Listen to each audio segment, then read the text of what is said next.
Dios te bendiga, mi amor. Dios le bendiga, amados hermanos y amigos. Nos sentimos contentos de estar en este nuevo programa, La Vida en Familia, por aquí, por Betel Televisión y las diferentes plataformas digitales. Es un gozo para nosotros formar parte de este programa, sabiendo de que aquí se contarán historias que van a identificar también la problemática de la sociedad, pero también van a poner por alto el testimonio de un Dios vivo, un Dios poderoso. Y eso quiere decir que el ser humano, con la ayuda de Dios, se puede sobreponer a las dificultades. Así es, amor. Historias muy hermosas de familias que han sabido vencer las dificultades tomados de la mano de Dios. Y la familia protagonista del día de hoy es una historia muy hermosa. Así que le invitamos a ver el siguiente avance sobre un breve sinopsis de la historia protagonista de hoy. Adelante.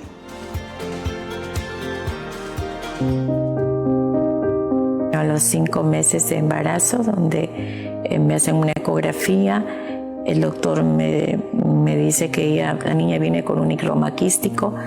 No entendía qué era eso, lo investigué. Como enfermera pude averiguar un poquito más qué significaba. Pues me entero que eso había una gran posibilidad que viniera con síndrome de Down. Y mi papá la trajo en su camita, entonces estaba ahí, mi papá la cargó y era bien chiquitita, solamente la veía chiquitita, le decía, ay, qué hermosa, o sea, solamente era mi hermanita, ya nació, está aquí con nosotros. Pero como venía con la cardiopatía que peligraba su vida, el síndrome de Down pasó a un costado. Cada vez los diagnósticos eran distintos, hasta que una doctora me dijo, señora, el cuadro de tu niña es muy complicado, pídele a Dios que se la lleve, porque vas a sufrir. Vas a vivir esclavizada a un hospital. A partir de los 2 meses, Arely iba a citas, Arely estaba en el hospital internada. Me la evaluó el neurólogo y me dice, señora, su niña tiene síndrome de West. Me digo, ¿qué? ¿Y qué es eso? Bueno, es un tipo de epilepsia que adquieren ciertos niños, bueno, con el síndrome de Down. Y recuerdo que cada vez que le daba, yo lloraba a su lado y le decía, Señor, pásame todo ese dolor que ella siente a mí, yo soy más grande, yo puedo soportarlo. Y le dije al Señor, apiádate de mi dolor. Yo estoy sufriendo así por mi niña, que sangra en cada crisis que le da. Siempre que le daba esas crisis, había un dolor muy fuerte en mi corazón. Y hablé con mi esposo y le dije, la ciencia médica ya no puede hacer nada por nuestra niña. Y le dije, Víctor, ya probamos todo. Probemos ahora sí realmente en Jesucristo. Recuerdo que le dije al Señor, Señor, si tú sanas a mi hermanita, yo te voy a servir, Señor. Y cuando llego al neurólogo me dice, señora, yo esperé ver una niña en silla de ruedas. Yo no puedo explicarle por qué su niña se mueve, sonríe, mira, entiende. No le puedo explicar esto porque no tiene explicación. Esta explicación la tiene el de arriba.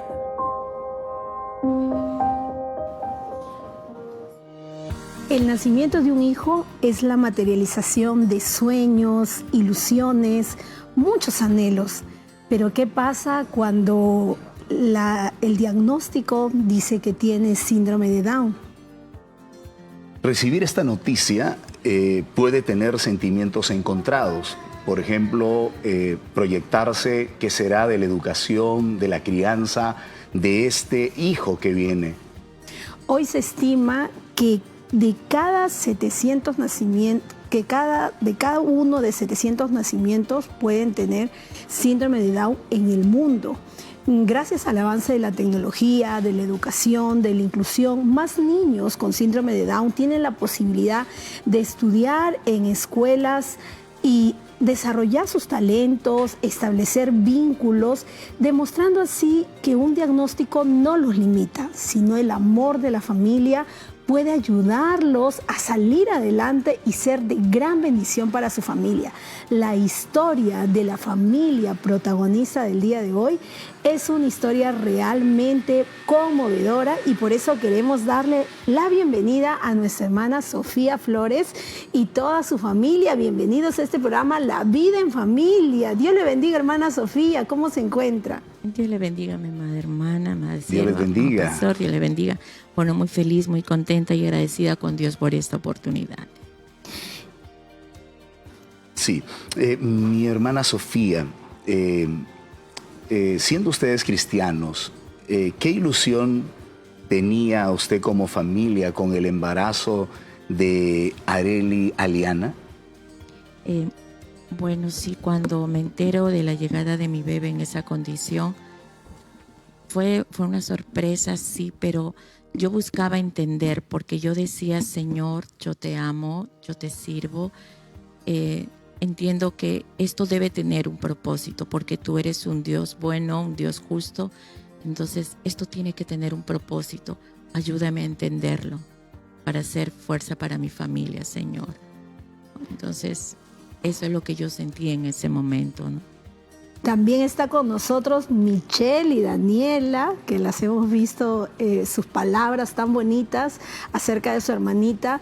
Michelle y Daniela, cuéntenos, ¿anhelaban tener un hermanito, una hermanita? ¿Cómo fue ese tiempo de espera? Amén, Dios les bendiga, amados pastores. Pues bien, nosotros, como decía mi mamita, teníamos mucha ilusión de poder tener nuestra última hermanita, ya que nosotros pues éramos hermanos que nos llevamos por 2 años, así quizás yo quería disfrutar un poco más un hermanito menor, poder disfrutarlo un poco más en ese tiempo. Y realmente no esperábamos todo lo que vivimos en ese momento, pero le esperábamos con mucha ilusión, con mucho amor. Iba a ser la engreída, la última de nuestra familia. Y todos, la iglesia, mi familia, le esperábamos con mucho amor. Daniela, ¿cómo era tu expectativa ante la llegada de una nueva hermanita? Yo lo deseaba mucho porque, bueno, yo era la menor. Entonces quería tener una hermanita pequeña, así como mis amigos también tenían. Y decía, yo también quiero tener una bebé a quien cuidar, cuando sea grande, engreírla, comprarle cosas, llevarla al colegio. Esa era también mi ilusión de pequeña. Hermana Sofía, ¿cómo reaccionó usted cuando le dieron el diagnóstico de que su hija iba a tener síndrome de Down? ¿Y cómo reaccionó también su esposo? Ya me confirmaron, porque a los 5 meses me dijeron que iba a haber una posibilidad. Decidimos esperar, oraba al Señor, ¿no? Le pedía, Señor, si es tu voluntad, cambia el diagnóstico, Señor, ¿no? Pero si así tú lo quieres, dame fuerza, Señor, para soportar este momento, este proceso tuyo. Hablé con mi esposo, ¿no? Al recibir la noticia, él también se sorprendió. No fue fácil para él, porque me decía, ¿por qué nosotros ayudamos a las personas? No somos personas que amamos apoyar, servir, y ¿por qué nos pasa esto? Entonces le decía, Víctor, esto no es un castigo. Dios tiene el control de todo. Yo no te puedo explicar en estos momentos, pero Dios es justo y Dios es bueno. Solo esperemos, ¿no? Y así. Michelle, Daniela, y en el caso de ustedes, ¿cómo recibieron la noticia cuando sus padres les informaron que había una posibilidad de síndrome de Down, otros diagnósticos? Bien, bueno, fue en una reunión familiar, me acuerdo que fue muy emotivo en todo ese momento. Estábamos pasando más que todo por el tema de la salud de mi mamita. Ya tenía una edad un poquito más avanzada, aunque se ve muy joven mi mamita. Realmente también eran muchas las situaciones que estábamos afrontando, y en medio, yo estaba en plena adolescencia, me acuerdo. ¿Cuántos años tenías? Tenía 12 años, 13, estaba en secundaria, me acuerdo. Entonces, con todas las cosas que estaban pasando en mi vida, era como un shock en el que todos quedamos. Personalmente también me acuerdo que el ambiente, también por el tema de la salud de mi mamá, como que todo parecía sombrío, entonces yo no entendía lo que estaba pasando hasta ese momento, pues que mis padres, con lágrimas en los ojos, con un corazón un poco compungido, me comentan el diagnóstico. Estamos acompañadas de mi tía, me acuerdo, mi tía Susana, que acompañó a mi mamita a poder sacar los resultados, y fue así como nos enteramos de la condición que venía mi hermanita. ¿Cómo te sentiste? Bueno, realmente en ese momento entré en un shock que no lloré, no, en ese momento no lo afronté, solamente estaba, a ver, tranquila lo que está pasando. Mis hermanos eran menores, ellos estaban un poquito más conmovidos. Más era la situación la que me conmovía, ver a mi mamá tan frágil, a mi padre también, era la situación. Realmente en ese momento uno no se pone a pensar, pero más adelante comencé a ver todo lo que se nos venía. Era una crianza diferente, eran quizás la observación de muchas personas a nuestro alrededor, que era una bebé muy esperada realmente por muchas personas. Era algo que quizás no procesaba mucho en ese momento, pero sí sabía que las cosas iban a cambiar de ahora en adelante. Y Daniela, ¿cómo fue en tu experiencia cuando recibiste la noticia? ¿Cuántos añitos tenías? 8 años en ese entonces. Bueno, cuando me dieron la noticia, realmente como que lo puse a un lado porque dije, bueno, yo quiero una hermanita. Aún no comprendía muy bien el tema de en qué condición venía. Entonces dijo, bueno, pero si viene mi hermanita, pues que venga bien, que todo esté tranquilo. Igual voy a jugar con ella, yo la amo porque es mi hermana. Desde que nosotros le dijimos a mi mamá, queremos tener un hermanito, pasaba el tiempo, pero aún no llegaba, y que ya tenerla era algo que sí deseaba. Hermana Sofía, nos quedamos que usted conversó con su esposo y no lo vieron como un castigo de Dios. Llega el momento ya, ¿no?, de que viene su pequeña. Ahora, ¿qué cambios tuvieron que hacer en la casa para poder atenderla? Y también, ¿no?, como esposos, ¿qué conversaciones difíciles empiezan a tener como padres, ¿no? Sí, cuando ya llega la bebé, ya durante el embarazo, ya el tema del síndrome de Down había pasado a un costado. ¿Por qué? Porque se nos venía un nuevo reto de salud para ella. Ella venía con una cardiopatía congénita. De todas las cardiopatías, según los cardiólogos, la más severa de todas, la más complicada. Y me decían incluso quizás el embarazo no llegue a término. Y yo veía como mi barriguita crecía y le decía al Señor, Señor, no me importa que venga con síndrome de Down, Señor, eso ya no importa, porque fue una niña amada. Yo me acuerdo que yo hice un ayuno porque el Señor me diera una nueva bebé más.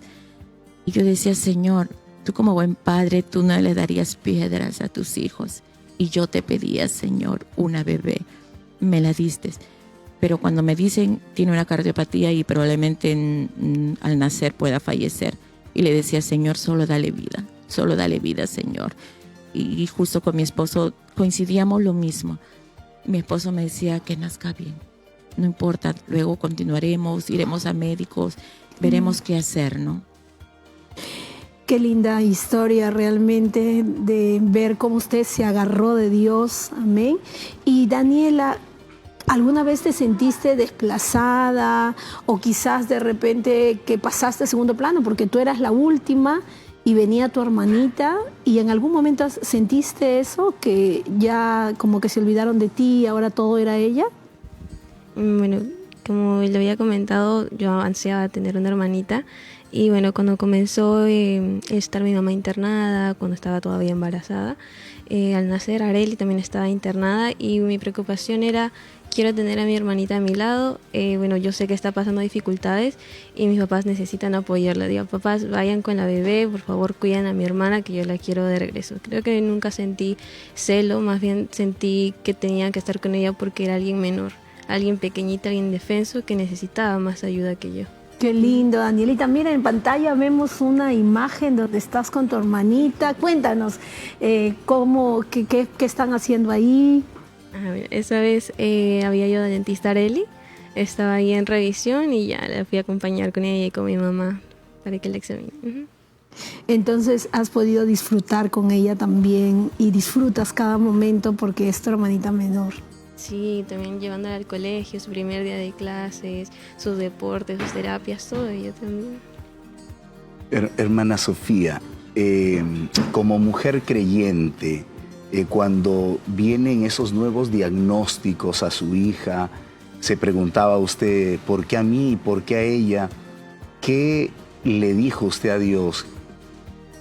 Sí, recuerdo que ya cuando la bebé nace, vino un tercer reto, que le diagnostican el síndrome de West, un tipo de epilepsia para la ciencia médica incurable.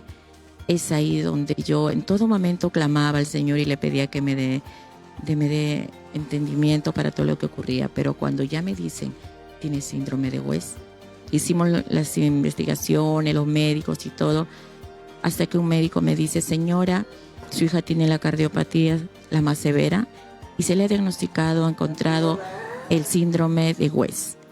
Señora, de todos los síndromes, este tipo de epilepsia es epilepsia refractaria, difícil de tratar. Cuando el doctor me dijo esas dos palabras, dije, difícil de tratar, las más severas. Yo en ese momento entendí y le dije, uy, doctor, entonces las más severas. Bueno, Dios tiene que glorificarse. Ese día mi vida cambió porque entendí, dije, Señor, esto no es casualidad. Esto no es casualidad. Definitivamente yo sé que algo quieres hacer tú. Y dije, Señor, si me elegiste a mí para esto, porque me decían que Dios escoge, manda las batallas a sus mejores guerreras. Me decían muchas hermanas eso. Y yo decía, yo no me considero una guerrera. Esto duele. Pero le decía a Dios, Señor, apiádate de mi dolor. Y en medio de todo, dame fuerzas. Yo no te quiero fallar. Yo no quiero claudicar en mi fe, Señor. Yo sé que tú eres un Dios bueno, pero que nunca, Señor, cuestione tus designios. Que yo acepte tu voluntad. Que realmente una historia muy conmovedora. Ahí está Areli con nosotros. Areli, hola. Qué linda, Areli. Realmente es un milagro de Dios. Danielita, Michelle, cuéntenos cuando estos diagnósticos pasaban de uno a otro más y cada vez como que parece que era el diagnóstico más complicado. Ustedes se acercaron a Dios, empezaron a buscar a Dios persistentemente. ¿Cómo fue su experiencia cuando veían que cada vez los diagnósticos eran más difíciles? Sí, recuerdo que cuando comenzó lo del síndrome de West, las convulsiones, sí era mucha la aflicción porque ver a tu hermana pequeña de meses de nacida convulsionar, tener esos espasmos, sí era doloroso porque a la hora que ella tenía esos espasmos se mordía la lengüita y sangraba muchas veces. Entonces, y ver que eso repetía todo el día, las semanas, todo el transcurso de ese tiempo, sí dolía. Entonces, me acuerdo que una vez ella estaba internada y mis papás, estaban adentro y yo ya estaba en la sala de espera y escuchaba, que esa vez me parece que la llevaron porque tuvo una convulsión demasiado fuerte que duró un poco más de rato. Entonces yo he ido a acompañar a mis papás y en eso que escucho, como ella, la viejita está llorando porque le ponían agujas, todo eso, le decía, Dios, por favor, sana a mi hermanita, si tú la sanas, la sanas de verdad con esta enfermedad, yo de grande te voy a servir. Y siendo pequeña y apoyaba en las vetelinas, en todo lo que es la escuela dominical, yo, igualmente como niña también servía, pero yo cuando sea grande te voy a servir de verdad y de corazón, pero si tú la sanas. Es como que le dije, en la inocencia creo yo que le dije, si tú la sanas, yo te voy a servir por el resto de mis días. Amén. Hermana Sofía, volviendo con usted, sé que ya todo esto de por sí traía pues ciertas complicaciones. Esto también trajo como resultado la afectación en la economía familiar. ¿Qué sacrificios tuvo que hacer la familia, no? Sí, definitivamente que sí.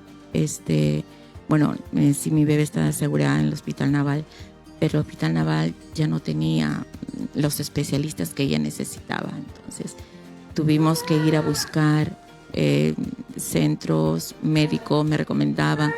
Tuvimos que trabajar mucho más. La familia de alguna manera no nos apoyaba, ¿no? Entonces, pero llegó un punto en que nos endeudamos terriblemente. La crisis económica colapsó en la casa. Mis hijos en colegios particulares, entonces la crisis colapsó, ¿no? Fueron momentos muy, muy, muy duros. Michelle y Daniela, ¿en algún momento ustedes han sentido miradas de personas, terceros, incómodas? De repente han sentido como que las personas la miran distinto, Arelis, se han sentido mal. ¿Cómo han vivido esa experiencia? Justo como comentaba, habíamos afrontado, al menos yo estaba afrontando esta situación cuando estaba en la adolescencia.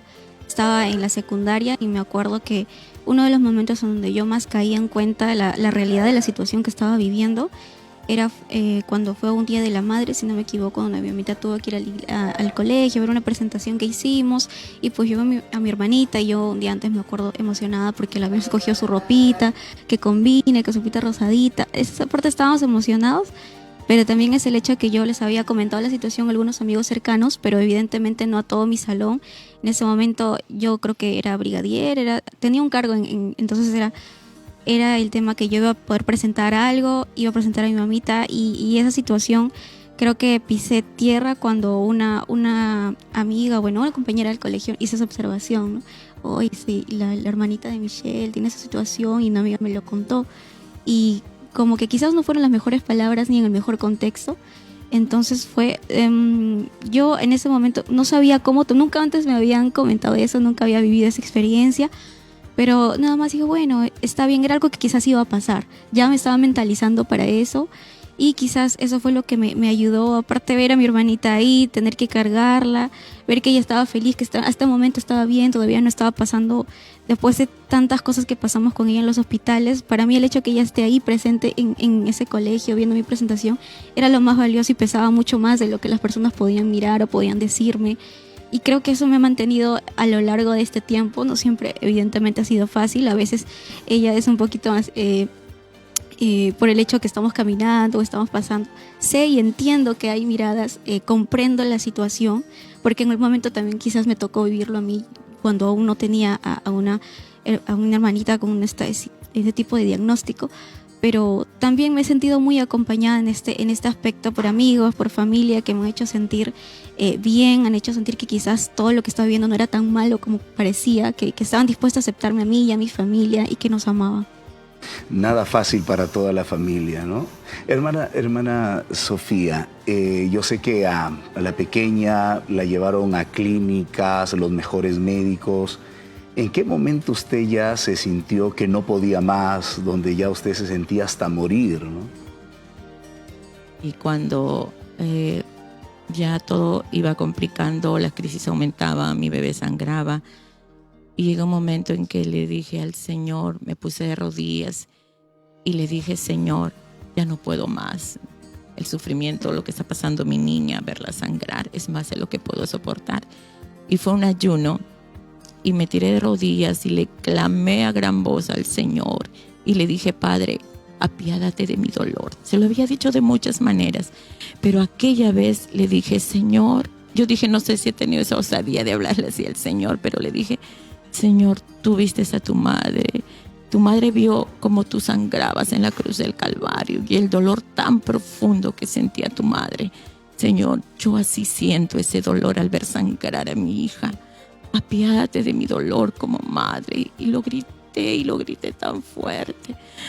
Y yo sentí que en ese momento ocurrió algo distinto. Sentí como que ese día yo toqué el corazón del Señor, porque ahí empezó el proceso de la respuesta del Señor. Esta familia tiene mucho que contarnos, realmente una historia muy conmovedora, pero nos vamos a una pausa, y cuando regresemos veremos una encuesta que se ha hecho en las calles, así que no se mueva.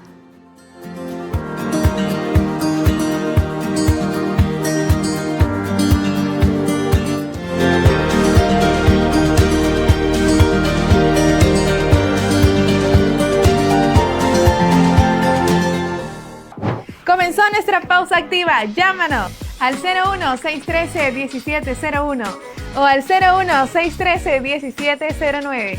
Y también escríbenos por WhatsApp al 947-246-545.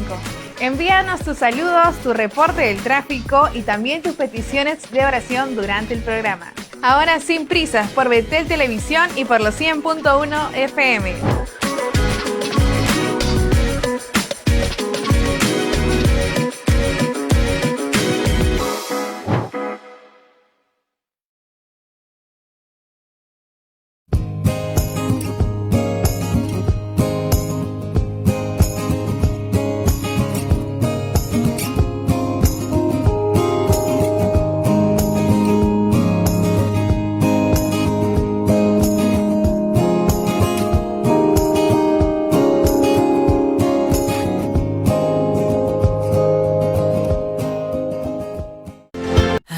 veces no es fácil de día a día vivir, encontrar ese momento, las palabras que decir. Como naves vamos tú y yo, cambiando dirección. No puedo creer en lo que siento, que yo estoy perdiendo tu amor. Como el fuego se apagó, la pasión desvaneció. Nos mirábamos con ternura, ya ni hablamos tú y yo. Pero aún yo sigo sintiendo que te quiero y seguiré creyendo. Si confrontamos lo que la vida nos traerá, el amor siempre vencerá.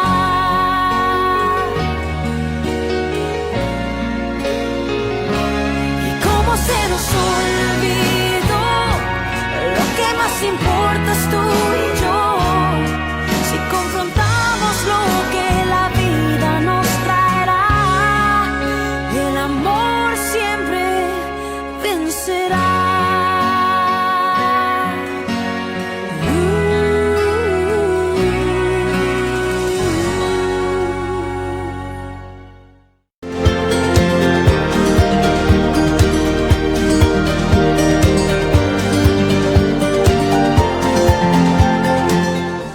Programa La Vida en Familia. En el primer bloque hemos estado viendo y conociendo un poco más de la historia de la familia de la pequeña Arelis, realmente una historia muy conmovedora. Pero ahora nos vamos a ir a una encuesta que se ha realizado en las calles y vamos a ver la respuesta de cada uno de nuestros amigos que han sido entrevistados. Adelante.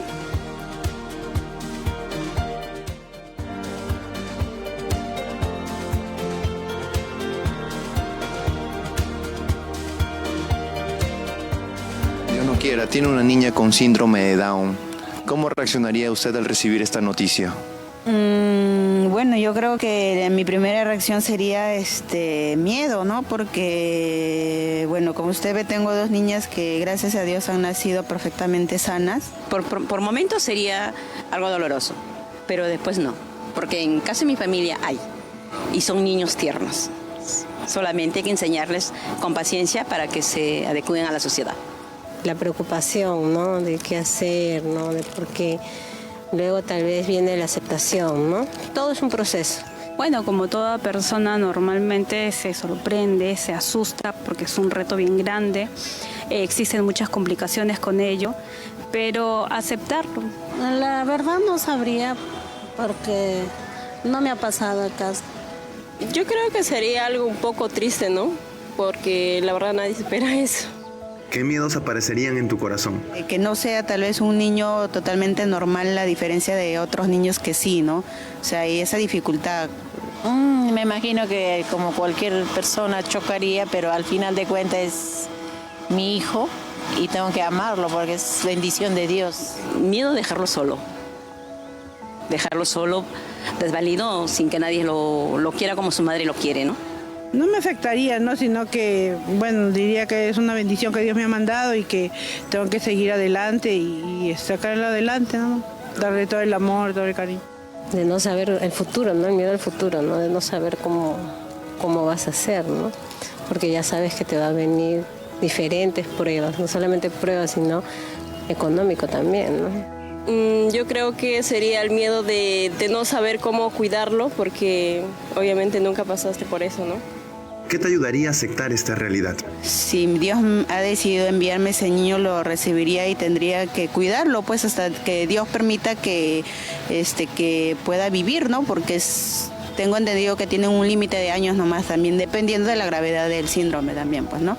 El amor de maternidad. Para mí la mamá es por los hijos lo más importante, sea cual sea, sean de qué género o lo que fuese, uno sigue siendo mamá. El gran amor de madre que uno tiene. Para una madre no hay niños defectuosos, ni colores, ni nada por el estilo. Siempre he pensado de que si me pasa eso, le daría todo el amor a mi hija para que no tenga miedo de ella y yo sacarla adelante, ¿no? Y no dejar que nadie la maltrate o la humille, ¿no? Siempre he pensado eso, de que si Dios me manda un hijo así, yo le daría todo el amor, toda la protección que pueda y sacarla adelante. Tal vez el apoyo de tu pareja, ¿no? Si es que estás con tu esposo, ¿no? Y si no estás con mucho prima también el soporte familiar, ¿no? Se tiene que sobrellevar, ¿no? Los hijos vienen así. El apoyo de familia, yo creo que dependiendo del apoyo de la familia, si hay un buen apoyo, yo creo que podríamos salir adelante, ¿no? Y porque nadie debería pasar solo este proceso, sino que necesitamos ser escuchados, también acompañados. Esto va a marcar la diferencia entre rendirse o volvernos a levantar. En esta oportunidad está con nosotros la licenciada Zaida Llamosa, psicoterapeuta. Que el Señor le bendiga. Es un gozo tenerla con nosotros en este programa. ¿Qué tal? Buenas tardes. Igualmente que el Señor los bendiga y gracias por la invitación. Muy contenta de estar con ustedes. Gracias, licenciada, por estar con nosotros y podernos también orientar. Licenciada, no está de más explicar brevemente a toda nuestra audiencia qué es el síndrome de Down y también cuáles son sus grados o niveles. Para explicar de manera más práctica, es una afectación de un cromosoma adicional o parcial que definitivamente pues afecta el desarrollo neuronal de un bebé que está dentro del vientre, ¿no? Y bueno, pues dentro de estas afectaciones no logran los niños desarrollar ciertas habilidades, como por ejemplo la habilidad de comunicarse, ¿no? Que es una afectación que se nota mucho en estos niños, no de acuerdo al nivel, de acuerdo a los grados. Hay niños que tienen más habilidad que otros, hay niveles efectivamente. Los niños que tienen un nivel más leve, ¿no? Pueden aprender a expresarse y lo hacen, ¿no? Como también hay niños que tienen un nivel un poco más elevado y es más complejo el poder desarrollar esta habilidad de comunicación, por ejemplo, ¿no? Entonces, al no desarrollar esta habilidad que es tan importante, pues obviamente hay un nivel mayor de frustración. Los niños que no logran expresar, ¿no? Se frustran más rápido, sobre todo porque no saben cómo decir que tienen algo o que sienten algo. Entonces hacen expresiones guturales como ¡ah! O gritos, o empiezan a tener una actitud un poco más impulsiva, más agresiva, ¿no? Y eso genera también frustración a la familia, ¿no? Porque no tiene que aprender a manejar ese tipo de situación. En cambio, en la situación leve, aquí viene un punto importante, es importante que una vez que sabemos que nuestro hijo va a tener esta afectación, es importante ya desarrollarlo desde los inicios, porque si los desarrollamos desde los inicios va a ser mucho más fácil poder desarrollar más habilidades, ¿no? Entonces, cuando un niño tiene mejor habilidad, va a poder expresarse, va a poder decir sí, desenvolverse normalmente como lo hacen los demás niños.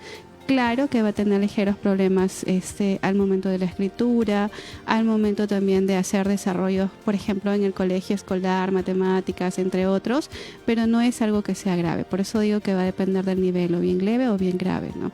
Ese tipo de situaciones es lo que les puedo comentar. Licenciada, díganos, ¿cómo pueden las familias manejar el miedo que es natural, ¿no? La incertidumbre al recibir, ¿no? Un diagnóstico de este tipo? El miedo es natural, ¿no? El miedo nos va a acompañar a todas las personas. Lo importante es no limitarse, no quedarse con esa sensación ¿y ahora qué hago? Y me estanco y me desespero y me frustro y entro en depresión. Lo que tengo que hacer es aceptar que esto es una realidad que voy a vivir. Y este proceso de aceptación a algunos papás les es más llevadero, más fácil, pero a otros no. Y eso tiene que ver con sus creencias. Por ejemplo, si yo refuerzo mi creencia, no voy a poder manejarlo, esto es complicado, ¿por qué me pasó a mí? Por tu culpa, de repente al esposo, a la esposa, o Dios, ¿por qué he hecho yo para poder hacerlo? Entonces, lo mejor es tener pensamientos que te reafirmen, ¿no? Que te hagan ver la realidad pero te ayuden a sentirte mejor. Ok, es un ejemplo. Zaida, esto es una realidad. Mi hijo tiene esta afectación y no es malo que tenga esta situación. En cualquier momento alguna persona le ha pasado y ahora me tocó a mí. ¿Me duele? ¿Me cuesta? Sí, porque quisiera que tuviera una condición diferente, pero tengo que aceptarlo y voy a buscar la forma y voy a investigar y voy a hacer todo lo posible para poder lograr que mi hijo esté mejor. ¿Te das cuenta de la diferencia de un pensamiento y otro? Entonces, cuán importante es que los papás aprendamos a tener pensamientos saludables. ¿Cuesta? Sí, pero es mucho más viable. ¿Cómo puede afectar esta noticia a la relación de pareja y cómo pueden mantenerse unidos ante todo este diagnóstico que reciben? Hay una ventaja al recibir la noticia de este diagnóstico con el autismo, por ejemplo. ¿Cuál es la ventaja de que ese diagnóstico lo puedes tener ya desde el vientre de la madre? O sea, puedes tener esa posibilidad de prepararte psicológicamente, ¿no? Emocionalmente. Y si la pareja empieza a informarse, es mucho más llevadero. ¿Qué pasa? Que el desconocimiento, ¿no? Como en una ocasión hemos hablado, el desconocimiento, la falta de información hace que caigamos en patrones conductuales negativos. Pero, ¿qué pasa si la pareja conversa? Obviamente, porque tenemos que validar emociones, llora, se desfoga, ¿no? Acepta esta realidad y juntos deciden salir adelante e informarse y ver la forma de salir adelante. Si lo hacen de esa manera, funciona. Pero si se culpan, se insultan o se alejan y se distancian, es un problema. Porque se agravan los problemas. Exacto, porque la falta de conocimiento. Esto le pasa a 1 a 750 personas. Entonces te pasó a ti y sé que es duro, pero vamos a enfrentarlo. No es la mejor forma que la pareja se conecte, no que se desconecte. Es lo mejor. Que se mantengan unidos. Tenemos la participación de la audiencia también con preguntas y una de ellas está relacionada con qué debemos hacer con aquellas personas que empiezan a mirar, a comentar o tienen actitudes incómodas. ¿Deberíamos nosotros confrontarlos? ¿Deberíamos nosotros ignorarlos? Es natural que como papá, los papás que tenemos una tendencia sobreprotectora y esto ya viene desde el instinto, ¿no? Maternal, paternal. Y es natural que si vemos a una persona que se burla o que hace un comentario no adecuado, ¿no? O dice, ay, ¿por qué te pasó a ti? Es natural que como ser humano reacciones y te pongas a la defensiva, porque quieres defender y proteger lo que te pertenece. Pero a veces es importante recordar lo siguiente: la falta de conocimiento hace que las personas pequemos y erremos. Y a veces, como decía Jesús, Señor, perdónalos porque no saben lo que hacen. Es difícil. Lo mejor que puedes hacer es decirle, mira, este comentario no me agradó.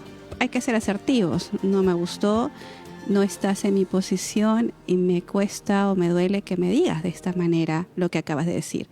Te voy a pedir, por favor, que mantengas el respeto tanto hacia mí como a mi hijo. Es la única forma. Mantener un límite saludable también es bueno, es saludable, ¿no? No hacer caso u omitir y evitar finalmente va a prolongar que las personas te sigan incomodando. ¿Qué es lo mejor? Poner límites saludables. Saludables, con asertividad. ¿Qué es lo peor? Reaccionar impulsivamente, ¿no? Yo sé que es bien difícil porque yo sufro también. Siendo terapeuta sufro con el control de impulsos, pero lo mejor es tomar aire, respirar y decir, Señor, dame paciencia y sabiduría porque no quiero reaccionar. Y eso te permite tener lo que nosotros le decimos en psicología, locus de control interno. Yo me controlo hacia mí mismo, me regulo emocionalmente. Así la persona va a poder estar más tranquila consigo mismo. Entonces, es lo mejor. Licenciada, y en ese sentido, ¿qué herramientas emocionales los padres pueden utilizar para fortalecer la autoestima de tanto su hijo con síndrome de Down, pero también de sus hermanitos, porque sabemos que al final toda la familia a veces puede en algún momento sufrir algún tipo de, ¿no? de discriminación, de comentarios, que a la larga o a la corta, ¿no? Si no están preparados emocionalmente, puede afectar su autoestima. Va a depender si dentro del ámbito familiar tenemos hijos que son menores que el hermano que tiene la afectación del síndrome de Down. Es importante hablarles desde su edad.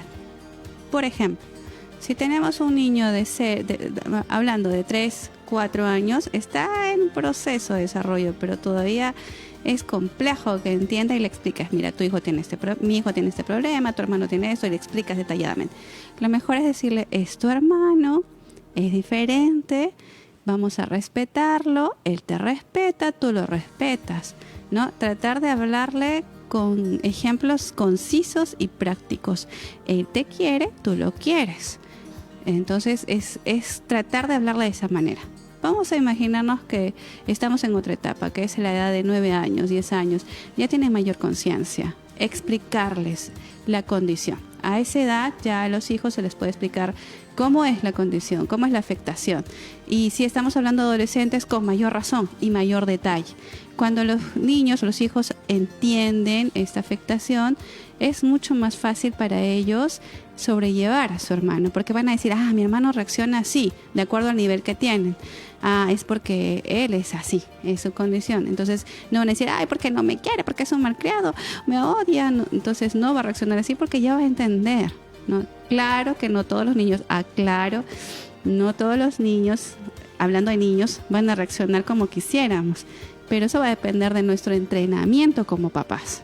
Por eso, lo mejor, comunicación, clave, información, respeto, autocuidado, no solo autocuidado, cuidado de tu entorno familiar, protección, yo te protejo, tú me proteges, tolerancia, en este caso para familias que tienen personas con esta condición, tienen que desarrollar la tolerancia a la frustración mucho más que otras, y a veces eso no es fácil. Por eso tenemos que entrenarnos primero como papás y ya luego entrenar a los hijos que no tienen la condición, ¿no? Los papás son realmente fundamentales para poder sobrellevar toda esta situación y poder hacer entender a los hijos, ¿verdad? Es el pilar.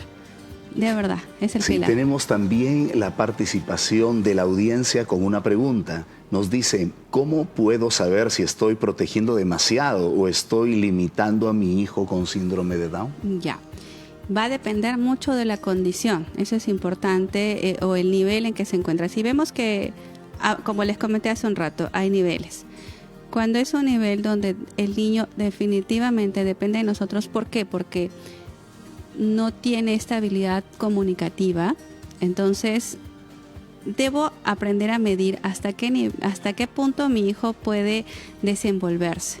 Por ejemplo, si mi hijo no sabe expresarse, pero lo dejo en un entorno de niños, ¿no? Explicarle a los niños. Él es diferente, pero él quiere jugar porque le gusta jugar. Cualquier cosa que quieran, yo estuve aquí presente para ayudarles. Pero participen. Cuando veo que el niño quiere, no sé, parece que los niños quieren jalar su juguete y lo hacen, acuérdense que los niños se frustran más rápido con esta condición y jalan el juguete. No es que ellos tengan habilidades sociales. Entonces el papá o la mamá le va a decir, perdóname, él no sabe decir perdón, pero yo te voy a ayudar. Discúlpame, hijito, eso no se hace. Entonces, ¿qué es lo que tiene que hacer el papá o la mamá? Participar.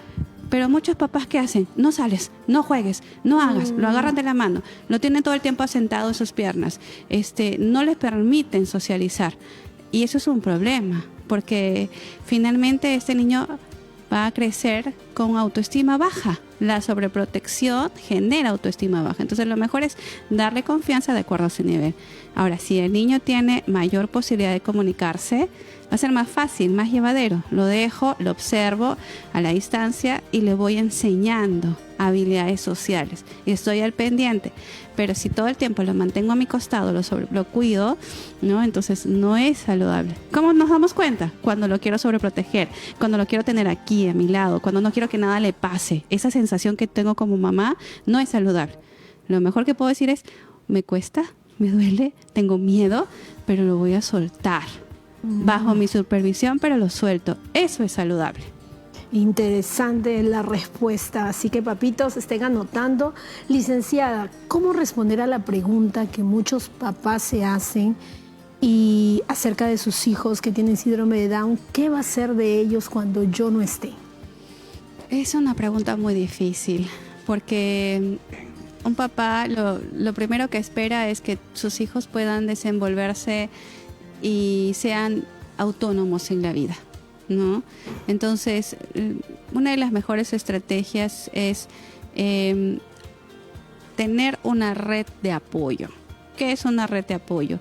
Amigos, familiares, inclusive hermanos, que sería el nivel de apoyo más cercano, ¿no? Ir preparándolos, especialmente a su entorno familiar, imaginándonos que el papá ya tiene 70 años, 60, ya inclusive desde una edad ya madura del papá, porque a veces no sabemos lo que va a pasar, ya es más, yo te diría desde ahora, decirles, mira, cuando nuestro hijo tenga tanta edad, tenemos un seguro de salud que ya hemos pagado, o estamos pagando un seguro de salud, estamos proveyendo para poder tener un pago mensual. O sea, el papá tiene que tener una mentalidad de previsión. Yo voy a prever, voy a anticiparme al futuro de mi hijo, porque es probable que él no sea autónomo, o como también es probable que sí, que trabaje, dependiendo del nivel, pero darle un resguardo, ¿no? A futuro va a ser saludable. Entonces, lo mejor que pueden hacer los papás, en principio, económicamente, ahorita ya tengan una visión. ¿Qué voy a hacer? ¿Quién lo va a sostener? ¿Cuánto dinero? Inclusive yo les digo, hasta testamento, porque a veces nos confiamos, ¿no? ¿Con quién puede quedarse? ¿Podría rotar con ustedes? Podemos hacer un plan de rotación. Vamos a imaginarnos que tiene 3 hermanos. Puede estar un mes con ustedes. ¿Cómo lo podríamos manejar? O sea, ya ir preparando, ¿no? Y también con otras instituciones, en el caso de que sea una persona, un hijo solo, ¿no? O con familiares a los que puedan también disponer o pagarles dejarles una mensualidad. Es complejo, pero hay que pensar en prever y anticiparnos. Interesante lo que dice nuestra especialista, sus comentarios, sus aportaciones nos hacen recordar que el camino no es fácil, pero cuando una familia decide buscar ayuda, apoyo, lo encontrará. Nos vamos a ir a la pausa y después de ella regresaremos con la familia, porque en su vida hubo una intervención divina marcando un antes y un después. Ya regresamos.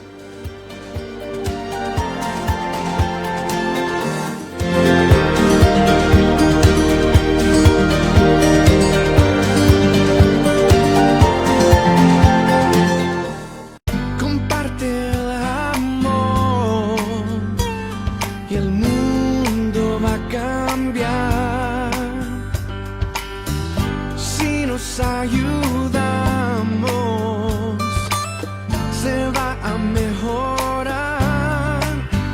Realicemos este sueño, un lugar mejor. Si tú y yo realicemos este sueño, juntos sé que lo logramos si nos ayudamos. Este sueño sí será realidad.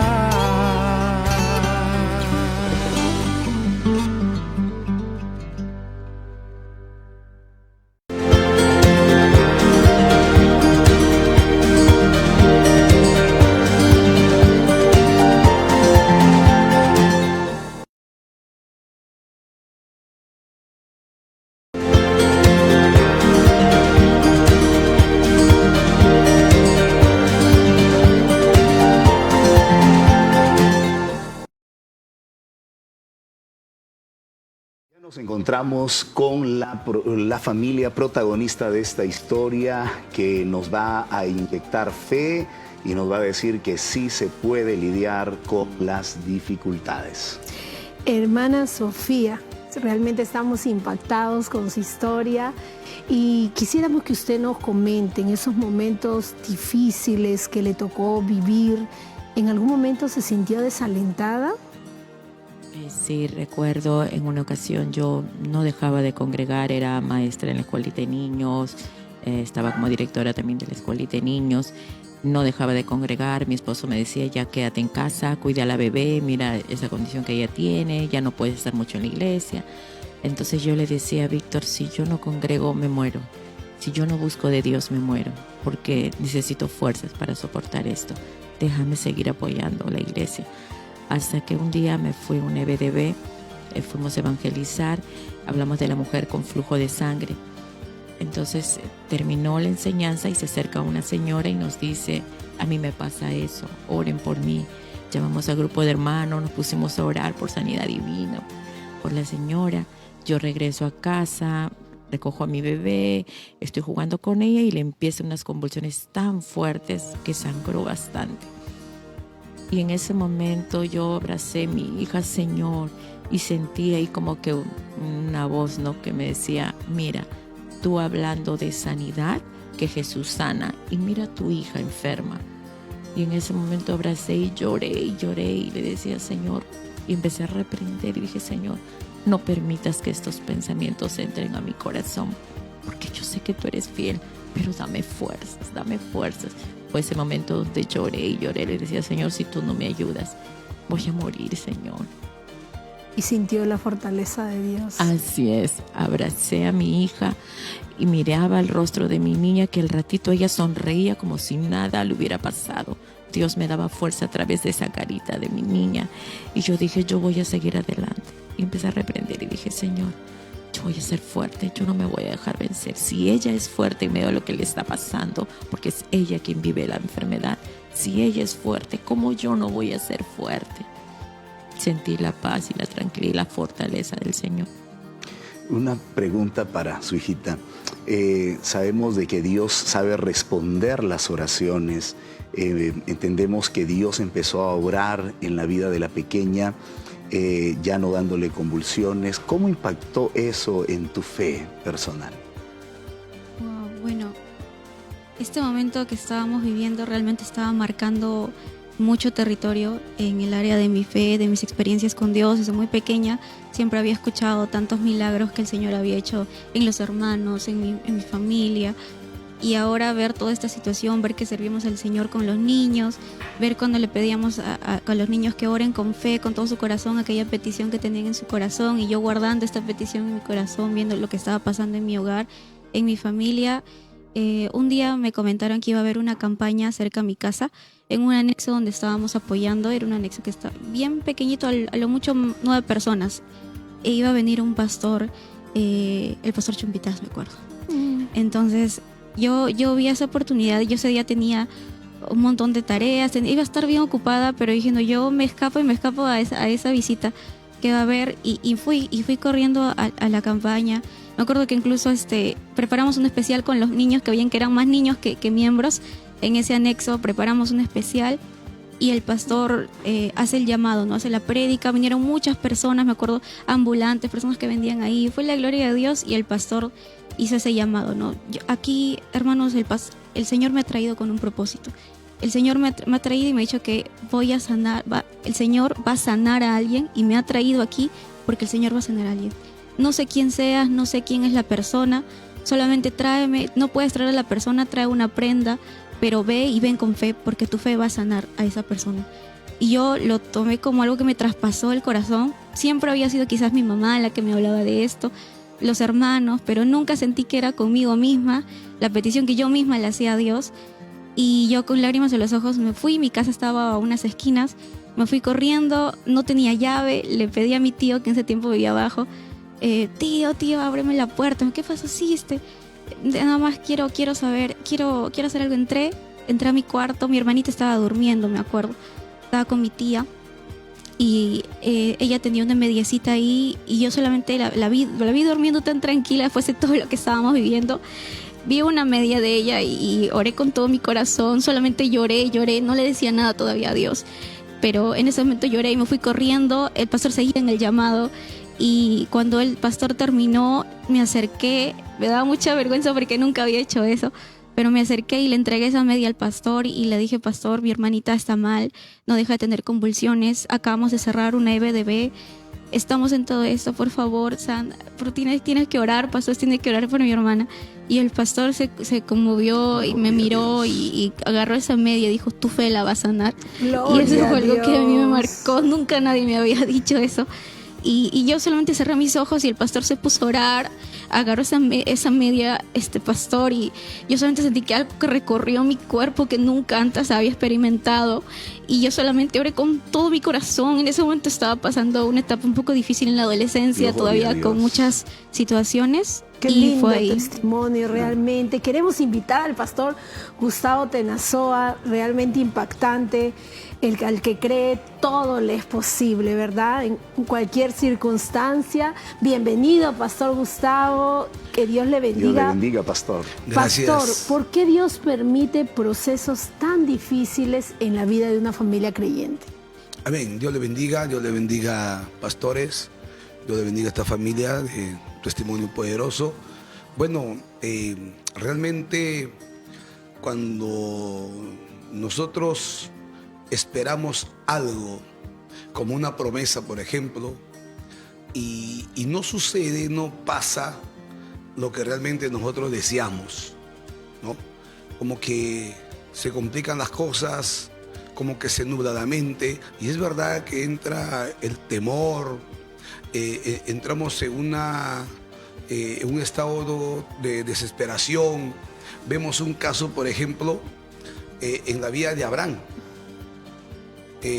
con Isaac, el hijo de la promesa. Dios lo prometió, pero de un momento a otro el Señor le pide a su hijo, le pide que le sacrifique. Entonces, ¿por qué Dios permite eso?